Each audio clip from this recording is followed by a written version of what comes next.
বাংলা ভাষায় আসলে কিভাবে আসলো, কোথা থেকে আসলো, কিভাবে গঠন হলো, অর্থ কোনটা কিভাবে দিচ্ছে, এই বিষয়গুলোর উপর ভিত্তি করে শব্দগুলোকে তিনটি দিক থেকে ভাগ করা যায়। তিন ভাগে ভাগ করা যায় না, কিন্তু তিনটি দিক থেকে আলাদা আলাদা ভাগ করা যায়। ঠিক আছে? বাংলা ভাষায় যতগুলো শব্দ আছে তাদেরকে গঠনগত দিক থেকেও ভাগ করা যায়, অর্থগত দিক থেকেও ভাগ করা যায়, উৎসগত দিক থেকেও ভাগ করা যায়। আচ্ছা, গঠনগত দিক থেকে দুই প্রকার হতে পারে। সেটি হতে পারে মৌলিক, আর অথবা সেটি হতে পারে সাধিত। অর্থগত দিক থেকে তিন প্রকার হতে পারে।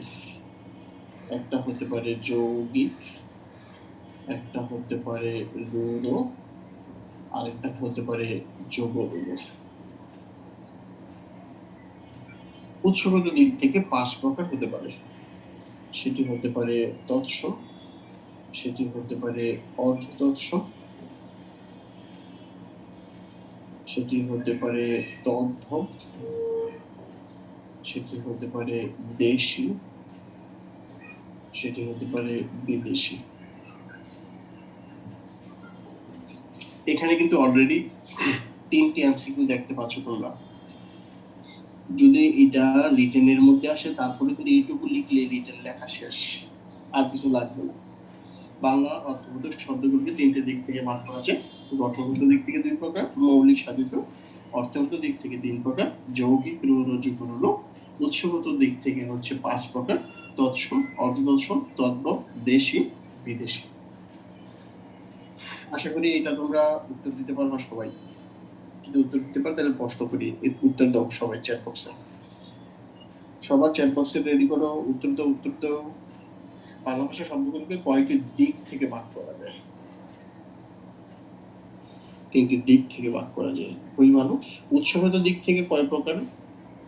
উৎসগত দিক থেকে কত প্রকার? সঠিক উত্তর হচ্ছে পাঁচ প্রকার। আর গঠনগত দিক থেকে কত প্রকার? দুই প্রকার। কোন একটি রুড়ি শব্দকে কোন দিক থেকে ভাগ করা হয়েছে? এক নম্বরে গঠনগত, দুই নম্বরে অর্থগত, তিন নম্বরে উৎসগত। অর্থগত দিক থেকে ভাগ করা হয়েছে। ট্রেমেন্ডাস। তো চলো আমরা সামনের দিকে আগে, সামনে দিকে আগানোর আগে একটু মুছে দিই। সত্যি গঠনগত দিক থেকে যে দেখতে পাচ্ছি, গঠনগত দিক থেকে হচ্ছে দুই প্রকার। একটি হচ্ছে মৌলিক শব্দ। মৌলিক শব্দ হচ্ছে যে শব্দগুলোকে তুমি চাইলেও আর ভাঙতে পারবা না, একেবারে বেসিক। উদাহরণে আমরা যাদেরকে নিয়ে আসছি, হাত, ফুল, কর, বই, এই শব্দগুলোকে আর ভাঙা যাচ্ছে না। আর সাধিত শব্দগুলো হচ্ছে এমন শব্দ যারা সাধিত হয়েছে, অলরেডি অন্য একটা উপায়ে গঠন হয়েছে। সেটা প্রত্যয়ের উপায়ে হতে পারে, সন্ধির উপায়ে হতে পারে, সেটি উপসর্গ দ্বারা, গঠন দ্বারা হতে পারে, যে কোনো ভাবে হতে পারে। তো তাদেরকে আমরা বলবো কেমন শব্দ? সাধিত শব্দ। মোট কথা, যে শব্দটিকে ভাঙলে কোন একটা পার্টে অর্থবোধক শব্দ আমরা খুঁজে পাবো, তাকে আমরা বলবো হচ্ছে সাধিত শব্দ। আর যে শব্দটিকে আর ভাঙা যাবে না, তাকে আমরা বলবো হচ্ছে মৌলিক শব্দ। যেমন আমরা এই উদাহরণগুলো যদি একটু বিশ্লেষণ করি, আমি বললাম ফুল, আমি বললাম ফুলেন, আমি বললাম হাত, আমি বললাম হাতল। দেখো, হাত কিন্তু মূল শব্দটা, এই হাতকে এখানে বিশেষায়িত করা হয়েছে। কি করে? হাত যোগ অল, ফুল যোগ এল। মূল শব্দটার সাথে অন্য কিছু যুক্ত করে নতুন আরো একটি শব্দ গঠন করা হয়েছে, তাকে বলা হচ্ছে সাধিত শব্দ। যে শব্দটি মূল শব্দ তাকে বলা হয় কেমন শব্দ? তাকে বলা হয় মৌলিক শব্দ। অনেকবার পরীক্ষা আসছে এই বিষয়টা। গোলাপ, গোলাপ হচ্ছে মৌলিক শব্দ। এবং মনে রেখো, গোলাপ হচ্ছে একটি মৌলিক শব্দ, গোলাপ সাধিত শব্দ নয়। ওকে, সাধিত শব্দ আশা করি তোমরা বুঝতে পারবা এবং প্রশ্নটা একটু বুঝতে পারবা। অর্থগত দিক থেকে হচ্ছে ভেরি ভেরি ইম্পর্টেন্ট, উৎসগত দিক থেকে আরো ইম্পর্টেন্ট। ঠিক আছে? তবে মজার বিষয় হচ্ছে, অর্থগত দিক থেকে পরীক্ষা আসলে তুমি পারবা, 100% পারবা, কোনো ভয়ের কোনো কারণ নেই। অর্থগত দিক থেকে আসলে মনে করবা আর না হলে একটা প্রশ্ন হচ্ছে তোমার। কিভাবে হয়েছে? কারণ কিছু নির্দিষ্ট উদাহরণ আছে, এই উদাহরণগুলোই ঘুরে ফিরে বারবার আসে। তো এই উদাহরণগুলো যদি তোমাকে দিয়ে দেই, আর তোমার যদি সেই উদাহরণগুলো মনে রাখতে পারো, প্রথমত আমরা দেখবো কিভাবে হয়, দেখার পর যদি উদাহরণগুলো মনে থাকে তাহলে তো পারবাই তুমি। ওকে, লেটস গো। 3টি ভাগে ভাগ করেছিলাম তাকে আমরা অর্থগত দিক থেকে। একটি করেছিলাম যৌগিক, আরেকটি করেছিলাম দৃঢ়, আরেকটি করেছিলাম যুগদৃঢ়। যৌগিক শব্দগুলো কেমন হয়?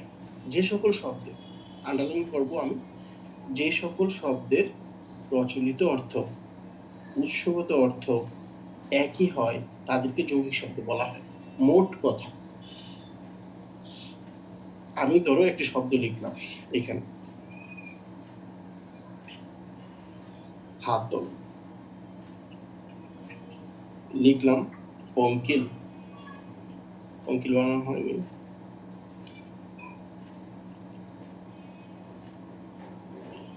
খেয়াল করুন। হস্তি,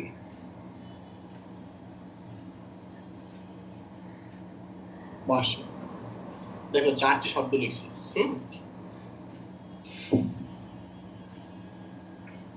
প্রতিটাই এখানে সাধিত শব্দ, কোনো সন্দেহ নেই। চলো শব্দগুলিকে ভাঙি আমরা। হাত যোগ অল, পঙ্ক যোগ ইল, হস্ত যোগ ই, বাস যোগ ই। খেয়াল করো সবাই,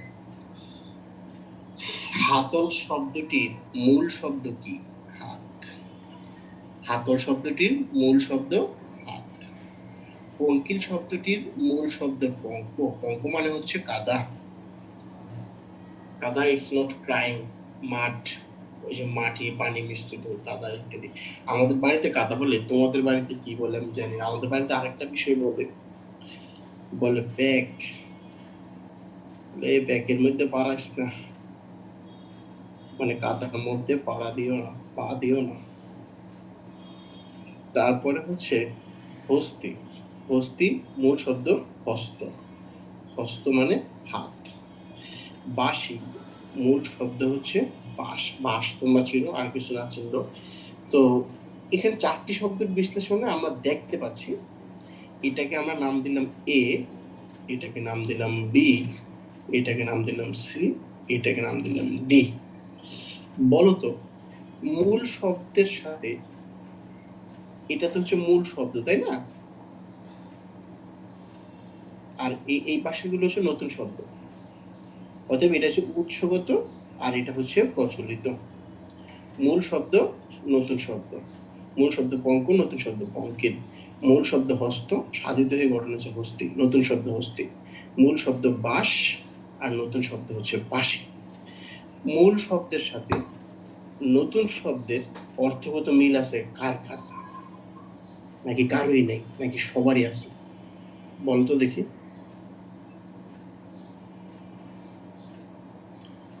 মিল আছে কার কার? 2 জন উত্তর দিছো, সবার মিল আছে, ভেরি গুড। এ মিল আছে, আর্নি বলছো সবার মিল আছে। এ এবং ডি মিল আছে। অর্থগত মিল বলেছি আমি, এ এবং বি বলছো Maharun. Let's find it out. হাত যে কাজ করে, হাতল একই কাজ করে। হাত দিয়ে তুমি যা করো, হাতল দিয়ে তাই করো। হাতের পরিবর্তে ব্যবহার হচ্ছে হাতল। অতএব হাত হচ্ছে মূল শব্দ, নতুন শব্দ হাতল, তাদের মিল আছে। ভেরি গুড, টিক চিহ্ন দিলাম। পঙ্ক মানে কাদা, পঙ্ক মানে কাদা, আর পঙ্কিল মানে হচ্ছে কাদাযুক্ত। মূল শব্দ হচ্ছে কাদা, আর নতুন শব্দ হচ্ছে কাদাযুক্ত, এখানেও মিল আছে, টিক দিলাম। হস্তি, হস্তি মানে কি বলো, লেখো সবাই, হস্তি মানে কি? লেখো লেখো লেখো লেখো। হস্তি মানে হাতি, ভেরি গুড। হস্তি মানে হাতি, আর হস্ত মানে কি? লেখো তো দেখি। হস্ত মানে হাত। এবার বলতো হাত আর হস্তি মিল আছে নাকি নাই? আমার একটি হস্ত আছে, মানে কি আমার একটা হাতি আছে? মিল নাই, মিলে নাই। ক্রস। এখানে আসো, মূল শব্দ বাঁশ, নতুন শব্দ বাঁশি। বাঁশিটি বাঁশ দিয়ে গঠন হতে পারে। অনেকে এই যুক্তি দিবা, আমি বললে আইনো আগে বলে দিলাম, বাঁশিটি বাঁশ দিয়ে গঠন হতে পারে, কিন্তু বাঁশি আর বাঁশ কি এক জিনিস? তুমি যদি বলো আমি একটি বাঁশি বাজাই, পরক্ষণে যদি বলো আমি একটি বাঁশ বাজাই, বাঁশ কি বাজাও তুমি? বাজাও না, বাঁশি বাজাও। তাহলে মিল আছে নাকি? এটা তো মিল নাই। তাহলে আমরা দুটি শব্দ পেলাম মিল থাকে, মিলওয়ালা, দুটি পেলাম মিল ছাড়া। যৌগিক শব্দের ডেফিনেশনে বলছিল যে সকল শব্দের প্রচলিত অর্থ, এই যে প্রচলিত, যেটা নতুন গঠন ব্যবহার হচ্ছে, প্রচলিত অর্থ উৎসগত অর্থ একই হয়, তাদের যৌগিক শব্দ বলে। বলো এ বি সি ডি যৌগিক শব্দ কয়টা আছে, কে কে?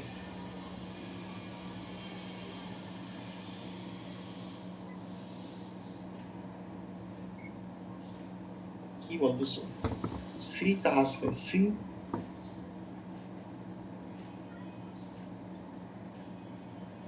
আরে বি তো এইটা, সঠিক উত্তর হবে এ এবং বি। এ এবং বি আমাদের এখানে যৌগিক শব্দ। বাকি দুটো জানি না কি যেন, আল্লাহ জানে, এটা পরে দেখবো আমরা। দুইটা পাইছি, একটা পাইছি হাতল আর আরেকটা পাইছি পঙ্কিল। এবার প্রশ্ন হচ্ছে, আমরা কি এই শব্দগুলো বিশ্লেষণ করে তো খুঁজে পাবো? This is very good. এমনও হইতে পারে আমি পঙ্ক যোগ ইল ভাঙতে পারছি পঙ্কিলকে, বাট পঙ্ক মানে কি আমি জানি না। There is high possibility, possibility আছে, এমন ঘটনা ঘটতে পারে। সেই ক্ষেত্রে আমরা কি করব? সেই ক্ষেত্রটির জন্য এগুলো আমি মুছে দিচ্ছি, আমরা তাদেরকে গল্পের আকারে মনে রাখবো। এখানে একটি গল্প দেখতে পাচ্ছি আমরা। হাতল মানে হ্যাঁ তুমি চামচ বলতে পারো, বাট দ্য থিং, মানে তার কাজের পরিধি সবকিছু এক। হাত এবং হাতল অর্থগত দিক থেকে তাদের মিল পাওয়া যায়, এই জন্য এটি যৌগিক শব্দ। আচ্ছা এখানে খেয়াল করো, মধুর গায়ক কর্তব্য না করে বাবুয়ানা ভাব ধরে রাধুনী দহিত্রকে সঙ্গে নিয়ে চিকা মারতে গিয়ে দেখলো পিতৃহীন চালক পাঠক মিতালির সঙ্গে পাগলামি করছে।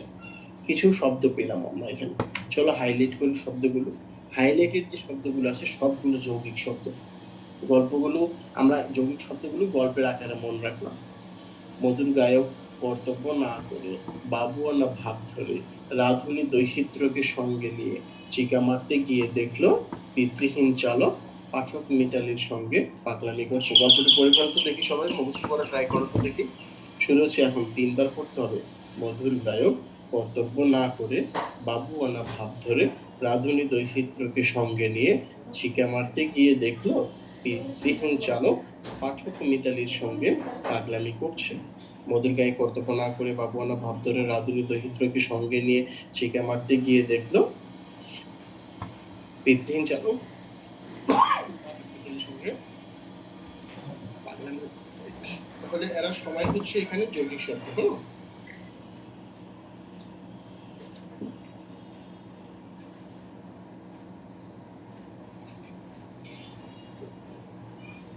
ইয়েস, এগুলো আসে বারবার যৌগিক শব্দ গেল।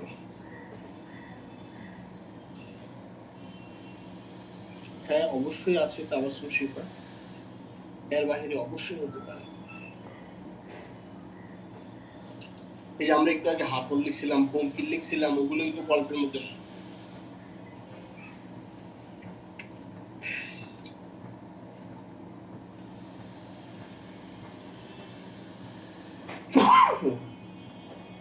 আচ্ছা নেক্সট,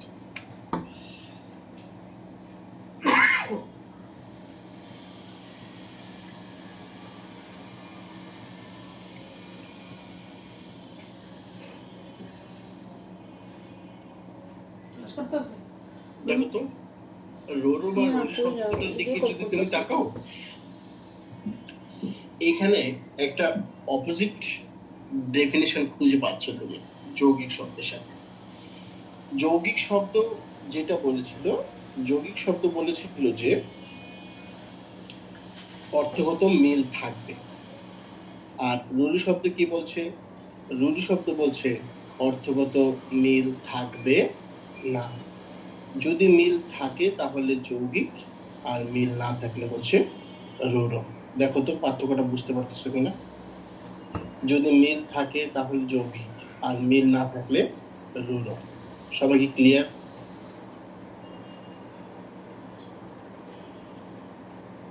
একটু জাস্ট মিনিট।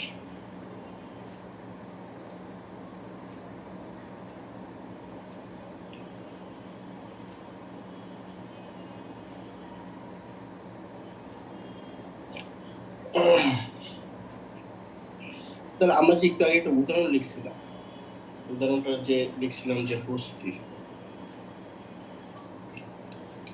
সমান সমান হস্ত যোগ ই, বাঁশি সমান সমান বাঁশ যোগ ই, গবেষণা যোগ এসব।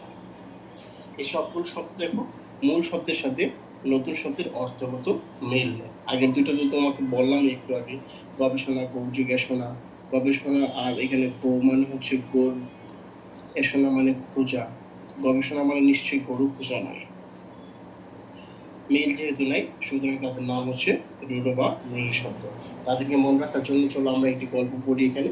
তেলেভাজা সন্দেশ খেয়ে প্রবীণ লোকটি পাঞ্জাবি পরে ঝিকে নিয়ে হস্তির পিঠে চড়ে বাঁশি বাজায়, যা গবেষণা করে কুশল প্রবীণটি দৌড়ে পালায়। আগেরটার মতো একই ঘটনা, যখন স্লাইড পাবো তখন এগুলো মুখস্থ করে ফেলবা। হ্যাঁ, হাইলাইট করা আছে কারা কারা। তারপর দেখো যোগরূঢ় শব্দ। যোগরূঢ় শব্দটাতে কি ঘটছে? সাধারণত যে সকল সমাসবদ্ধ শব্দ, সমাসবদ্ধ যে শব্দের অনেক অর্থ পাওয়া যায় কিন্তু শব্দটি কোনো নির্দিষ্ট অর্থের জন্য ব্যবহার হয়, তাকে বলা হয় যোগরূঢ় শব্দ। একটু খেয়াল করছো, মনোযোগ দিও। ধরো এটি একটি শব্দ, ঠিক আছে? এই শব্দটা সমাসবদ্ধ দিক থেকে যদি তুমি দেখো বা এটার অর্থগত দিক দিয়ে যদি তুমি বিচার করো, এটাকে ধরো একটা দুইটা তিনটা চারটা পাঁচটা অর্থ দিতে পারে, ধরো পাঁচটা মিনিং দিতে পারে। তো পাঁচটা মিনিং গ্রহণ না করে তুমি একটা নির্দিষ্ট মিনিংকে গ্রহণ করতেছো। উদাহরণ কি হতে পারে? উদাহরণ হতে পারে আমরা বলতে পারি জলধি। জলধি মানে কি? জল ধারণ করে যে বা যা। জল ধারণ করতে পারে এমন কিছু বিষয়ের নাম লিখো তো দেখি যেখানে জল থাকতে পারে। তোমার কি মনে হয় জল ধারণ করতে পারে কি? একজন বলছো বালতি, একজন বলছো পুকুর, নদী, খাল, সাগর। ভেরি গুড, সবগুলি আমি নিলাম একটা করে। হ্যাঁ, পুকুর নিলাম, নদী নিলাম, খাল নিলাম, বিল নিলাম, সমুদ্র নিলাম, গ্লাস বলতেছো গ্লাস নিলাম, বালতি বলেছো বালতি নিলাম।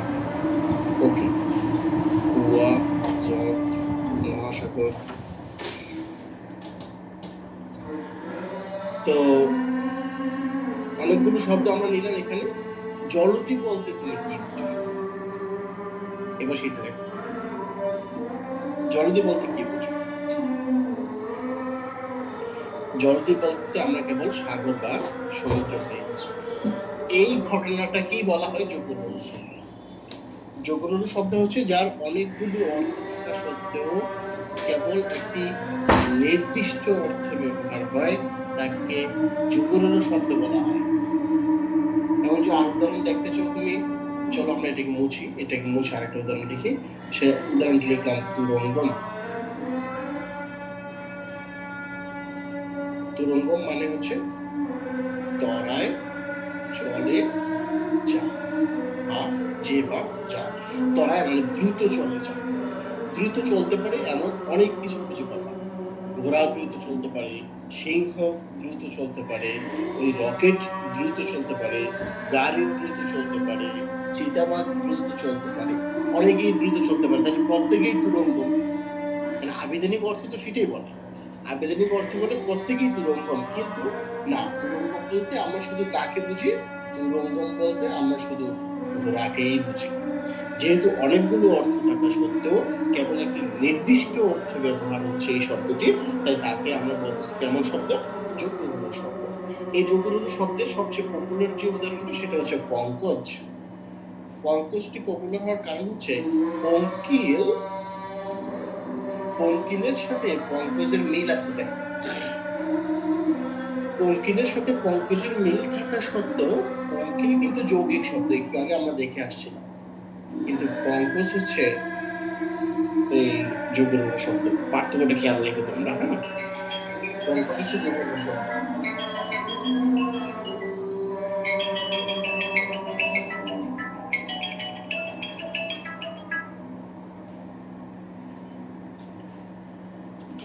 আচ্ছা, তো তাদেরকে মনে রাখার জন্য আমরা একটি গল্প দেখবো এখানে। এই গল্পটির মাধ্যমে তাদেরকে মনে রাখবো। রাজপুত পঙ্কজ সরসতলার উদ্দেশ্যে জলদিতে যাবার জন্য আদিত্যকে সঙ্গে নিয়ে তুরঙ্গমে চড়ে মহাযাত্রার আয়োজন করল। আচ্ছা, ওকে, ফাইন। তাহলে আমরা তিনটি বিষয় দেখলাম, রোড়ো দেখলাম, তারপর হচ্ছে যৌগিক দেখলাম, যৌগ রোড়ো দেখলাম, গঠনগত দিক থেকে দেখলাম। আরেকটা বাকি আছে আমাদের উৎসগত দিক। ওকে, হ্যাঁ, আজান দিচ্ছে, তাহলে আজানটা আমরা একটু ব্রেক দিলাম।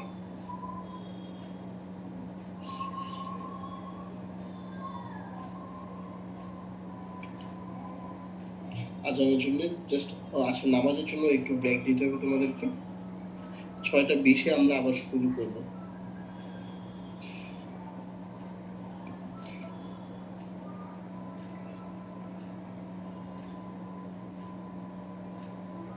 এর মধ্যে একটু শুনে নাও, আদর হচ্ছে ইউনিভার্সিটির একটু জটিলতার কারণে এখন ইউনিভার্সিটিতে আছে।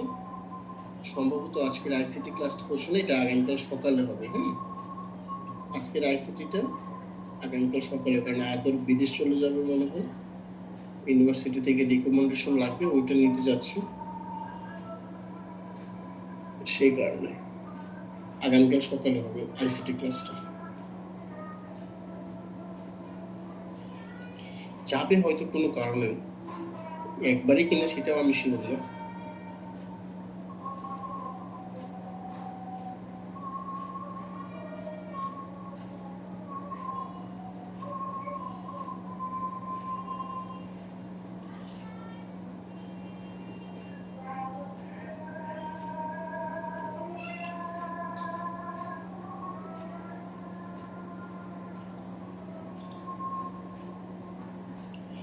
আমরা আবার 6:30 শুরু করবো। হ্যাঁ,